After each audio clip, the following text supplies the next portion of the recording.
Hi, my name is Jeff, and I'll be going over how to control your college destiny. On our agenda today, we're going to be going over how to learn effective study skills, how to be self-advocate for yourself, and how to stay positive and hopeful, and also how to use the Learning Commons virtual services. First, a brainstorming activity. Can anyone list a few things that will help you be successful in school?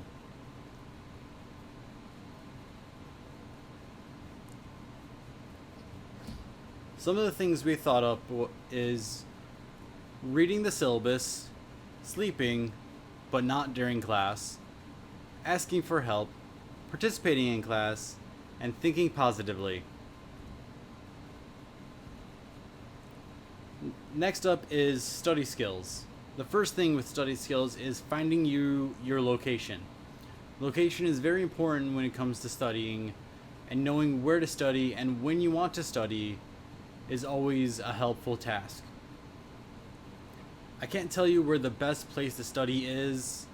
For me, it's in my office when I have metal blasting and I have all my animals out of the room. For other people, it's a quiet corner in a library. Other people, it's the corner of a Starbucks, if you could get into one right now. Next up is organization. The last thing you want when you go to study is having a pile of paper and not being able to find the paper, the notes, the homework that you need to find to study. Organizing everything in a manner that will help you find it quicker will definitely help in aiding your studying. Putting things in folders, or if you're using a computer, naming your files in ways to help better organize them will help you find the information you need when you want to study. Next step is time management. Managing your time is very important when it comes to studying because you don't want to overstudy. If you study too much at one time, you're more than likely to overstress your brain and you'll forget some of the things you may have studied at the beginning of your study session. A good way to go about it is studying for 2 hours and then taking a break. This will give your brain time to process the information you learned before you go back to study some more. And when it comes to organizing your time, you can use a planner or a calendar. Whether it's paper or electronic, both are good ways to organize and manage your time. I use a Google Calendar, and at the beginning of the semester, what I do is I take the syllabus and I write down all the due dates I have, anywhere a test would be, and any off times. So I can plan ahead of when I want to get things done and when I need to study. Test anxiety is a major thing in college. A lot of people have it. It's nothing to be afraid of. There are a number of ways we here at the college can help you with your test anxiety. The Center for Access and Accommodation is a great group of people who will help you find accommodations to overcome your test anxiety.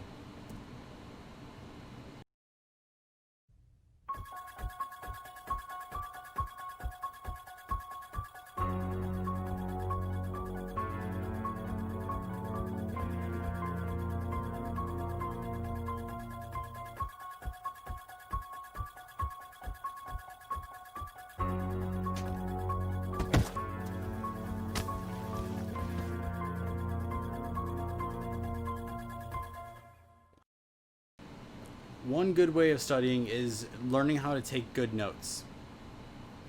The Cornell notes is a great method where you would divide your paper in half. On one side, you'll put down your keywords and key questions, while on the other side, you want to put down your key ideas, important dates, people, places, diagrams and pictures, any formulas, and anything your teacher stresses. If your teacher repeats it once, you can guess it might be on the test. If they repeat it more than that, I can guarantee you it's most likely going to be on the test. And at the very bottom of the page, you just want to summarize your notes in your own words so that you can read it and understand what you were thinking when you were taking the notes. Next up is learning how to read a textbook. Textbooks are awfully large and have a lot of information in them. Some of the information you may or may not need to know. So learning how to read a textbook will help you understand the material it is presenting. First off, we want to look at our chapter objectives. And after reading them, we want to think of, after studying this chapter, what will I be able to do? And we want to think of these goals as we read, possibly even having them written down on a piece of paper next to our textbook so we can reference them quicker. It allows us to skim past the information we don't need to know and then focus more on the information we do need to know. And when it comes to textbooks, highlighting is an important thing, but don't highlight large sections. All that does is make it so that you have to reread the information so that you can figure out why you highlighted it in the first place. Flashcards are a great way of studying. You can put your words or vocab formulas on one side. On the other side, you can do their meaning or what the formula is used for. It's a great way for studying. It's not for everyone, but I'd say maybe give it a try at least. See if it works for you, and if it doesn't, move on to another study skill. One of the biggest downfalls to all adults, not just college students, is procrastination. Leaving something off for later only causes you more stress when later eventually does come. Doing things earlier and sooner will help you get rid of that stress, especially if it's a large project. Taking 10 minutes out of a day or even 20 minutes out of a week, doing small tasks, small project assignments, just doing one step at a time will help prevent that final rush of I need to get this done, it's due tomorrow, I need to power through this. And if you ever have a question of when something is due, what project is coming up, or what are we going to study about next, the answer is probably in your syllabus. Self-advocacy. What is self-advocacy? Self-advocacy is being able to speak up for yourself when you need help. It does take a lot of courage to ask for help, but everyone needs help at some point in time in their life. And the more you do it, the easier it becomes. Even if it is just introducing yourself to the people who can help you, like us at the Learning Commons, saying, hey, I don't need help right now, but I want to say hi and introduce myself so when you do need help, you can come to us and you're already somewhat familiar with us. And if you remember back on the syllabus, your teacher has probably given you ways to contact them. Whether it's an email, it's virtual office hours. Don't feel afraid to reach out to your professor and say, hey, I need some help on this assignment. And when you do go to email your teacher, you don't want it to look like this email. The subject is very vague and rude. It's in all caps and doesn't really state anything.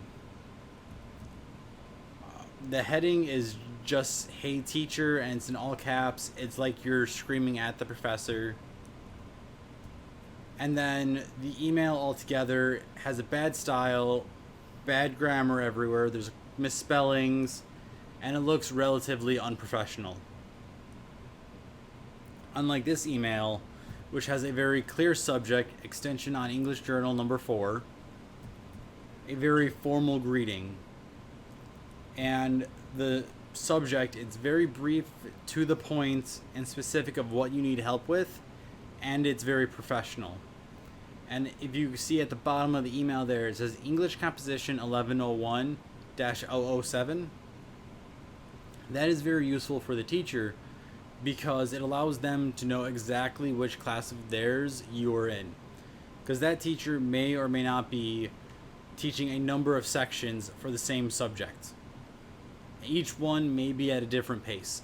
So going over and stating which class you're in will help them find the information they need to give you help. One of the best resources for yourself is your peers and classmates. Communicating with them is very helpful because everyone understands subject matters in a different way and a different style of understanding. So having a discussion via Blackboard, email, or any social media you might have will help you deepen your understanding of that subject. And again, when it comes to asking for help, don't be afraid. Sometimes you just need to do it to get it over with and say, hey, I need help. And then we are more than willing to give you the help you need. Mindset. When it comes to thinking of a class, going into a class thinking the same old thing will give you the same old results. Thinking negatively and going into a test or a class is more than likely going to give you a very bad grade. Instead of thinking positively, saying, hey, I got the help I needed, I took the notes, I did the extra credit, I did all the assignments, I'm ready for this. Thinking positively going into a test is more likely to give you a higher grade than otherwise. And now our subject is scary subjects. Everyone has that scary subject. For me, it was English and math. They were terrifying for me. I did not want to do them, but you just have to get them done. And one of the things I've learned is you don't want to leave those scary subjects for last. All that does is increases your stress of you worrying about that final scary subject instead of getting them out of the way and getting that stress out of mind. Getting them done earlier than later helps end your college career on a higher note instead of just waiting for that dreaded class.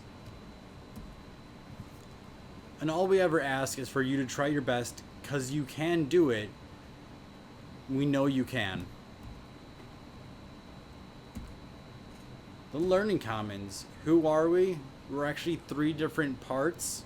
The first part is the tutoring services, where we are a group of peer and professional tutors who are willing to help you understand the course material and any questions you might have. There's reading, writing, and speech assistants. They are a group of people who are great at reading through papers and essays, and you can take your paper or essay to them at any point in time of the process, and they will help you find grammar errors you may have missed. Math assistants is another group of amazing people who will help you understand math formulas, equations, and help you find the solution for those problems. Again, our services are completely free to you. Don't feel afraid to reach out.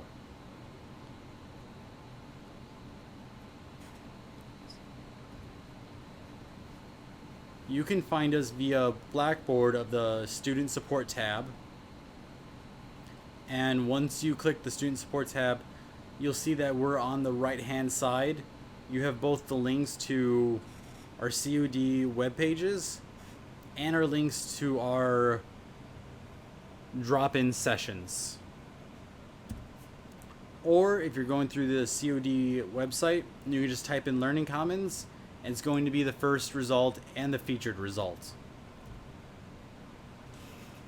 Here is all the links and ways to contact the different Learning Commons department.